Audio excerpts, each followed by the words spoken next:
Voilà, c'est notre rendez-vous RTL Foot Petit Pont. Les enfants ont la parole tous les samedis soirs à 20h35 avec notre partenaire donc, l'hebdomadaire Petit Pont, le football au pied de la lettre, l'hebdo des 7 à 77 ans et même bien au-delà désormais.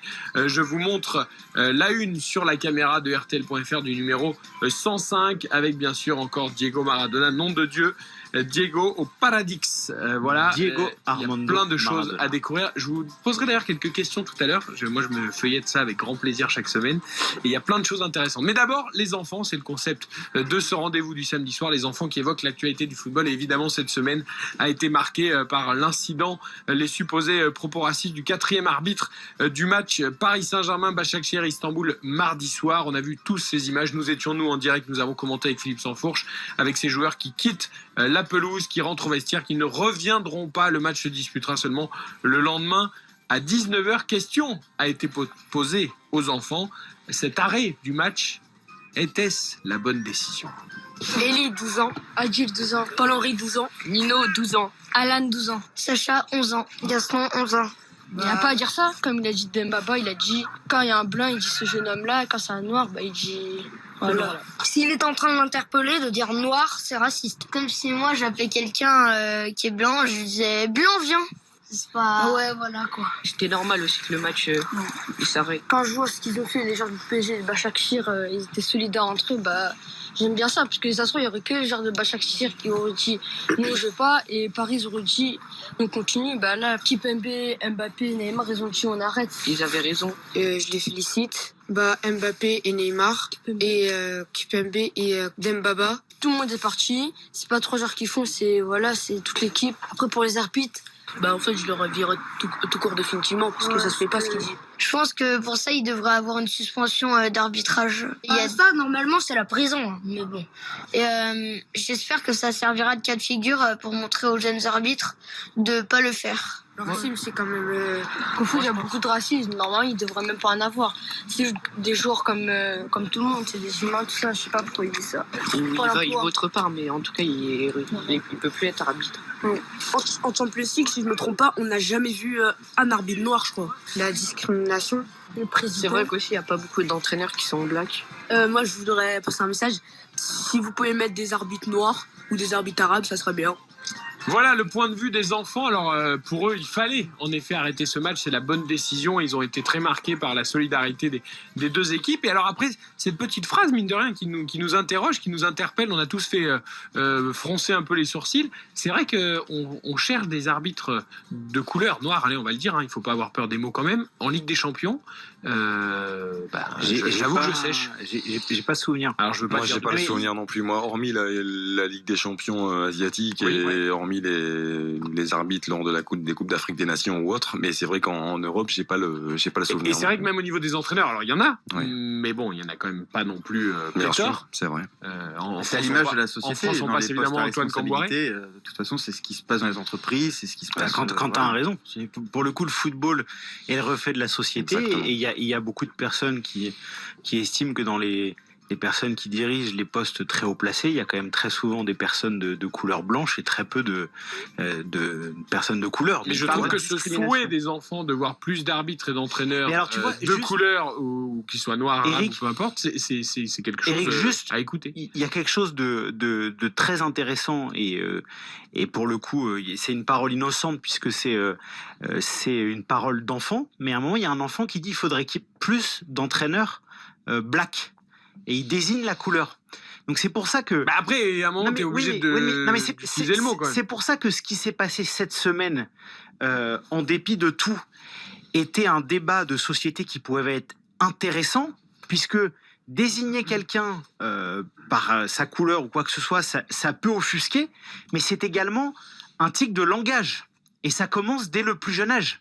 Donc si on veut corriger ça, si des personnes se sentent offusquées, et ce qui est normal quand on les désigne par leur couleur, par quelque chose de significatif, il faut que ça commence dès le plus jeune âge, parce que là, un enfant... Oui, mais là, en l'occurrence, c'est de la description. Donc, quand il y a de la description, ce n'est pas péjoratif, il n'y a pas de connotation. Bien évidemment. Des entraîneurs jeunes, des entraîneurs vieux, des entraîneurs étrangers, des entraîneurs expérimentés, des entraîneurs novices. Juste Eric, je ne veux pas défendre ce 4e arbitre, mais on est tous partis du principe que lorsqu'il désigne Monsieur Weibo, et qu'il le décrit parce que ça veut dire noir, c'était un acte raciste. Ça peut aussi être un moyen de description. Alors, il n'avait pas à le faire.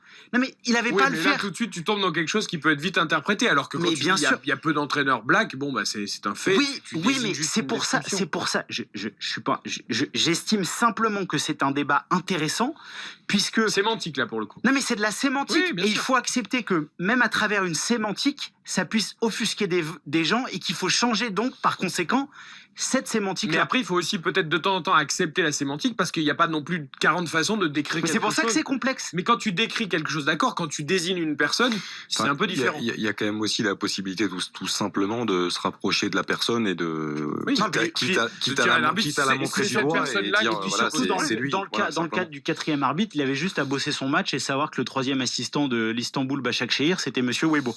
Tout à fait. Ça, Alors, c'était autre question pas interdit non posée aux enfants. Qu'auraient-ils fait, eux, dans la situation de ce qui s'est passé mardi au Parc des Princes?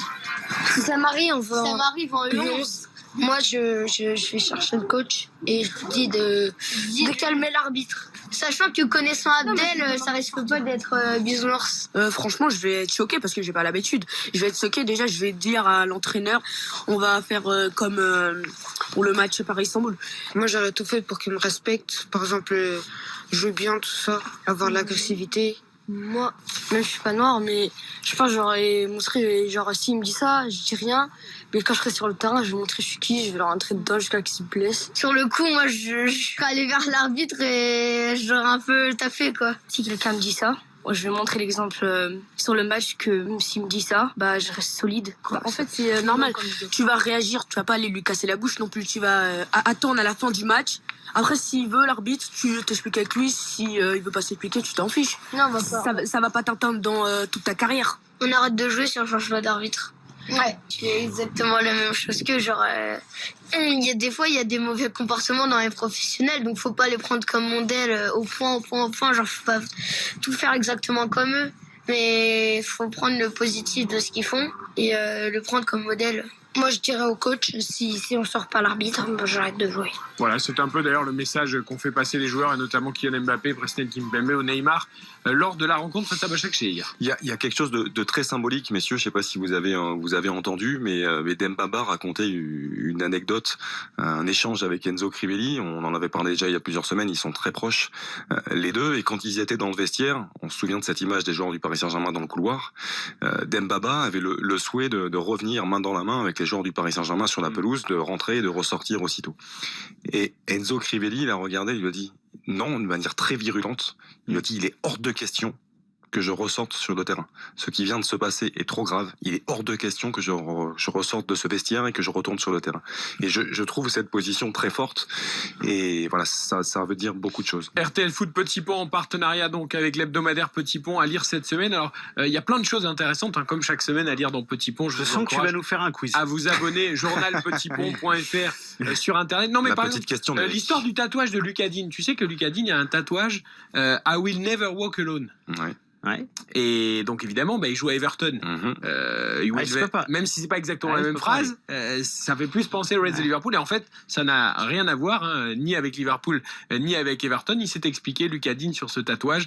En fait, ses parents lui ont offert un médaillon quand il avait 4 ans pour son tout premier jour d'école. Depuis, il y avait gravé dessus I will never walk alone. Elle vient de là, la référence de mon tatouage. Voilà, il explique ça, par exemple, Lucas Digne dans Petit Pont. Autre chose aussi qui m'intéresse, les Golden Boys. Vous savez, les meilleurs espoirs, les meilleurs footballeurs, les meilleurs jeunes footballeurs évoluant en Europe. Vous savez qui est celui de 2020? 2020 Erling Haaland. À ton avis, ton ami Haaland, ouais, bien évidemment. sûr. Bien sûr. Alors, il y a eu 18 joueurs qui ont obtenu le prix. Quelle est la nation qui l'a remporté le plus La de fois? France. Tout à fait. 3 fois. Bien sûr. Alors, est-ce que vous avez les Kylian trois? Mbappé. 2017. Kylian Mbappé. Kylian Mbappé. Non, Kingsley Coman. 2017. Non. Non. Pogba. Pogba, Avec la 2013. Juve. Ah, mais on me l'a soufflé, donc je vais pas le donner. Je triche pas. On va en parler peut-être Ouais. d'ailleurs. Dembélé. Non, c'est pas Dembélé. Non. Ah bah mauvais soufflage alors. Alors, Euh, il joue à Il joue dans un club dont on va parler dans pas longtemps. Ah, Martial, mais on me l'a Varane. soufflé également. Martial, Martial. en 2015. Ça Voilà fait pour les transfert. 3 Golden Boy français. Lucas, en fait, il ose pas jouer micro ouvert, donc Ouais, il souffle. alors qu'on lui a mis un micro, Mais bien hein, sûr. il pourrait jouer Lucas, mais il est Alors, timide, c'est un garçon timide. À l'inverse de Damien qui parle beaucoup trop, Damien Deschio, durant les émissions, Lucas ne parle pas assez. Voilà, vous voyez, il y a plein de choses intéressantes à découvrir dans Petit Pont toutes les semaines. Journalpetitpont.fr, notre partenaire du samedi soir pour les enfants la parole. Juste après la pub, on parle de la Première Ligue justement et du derby de Manchester 0-0 entre United et City.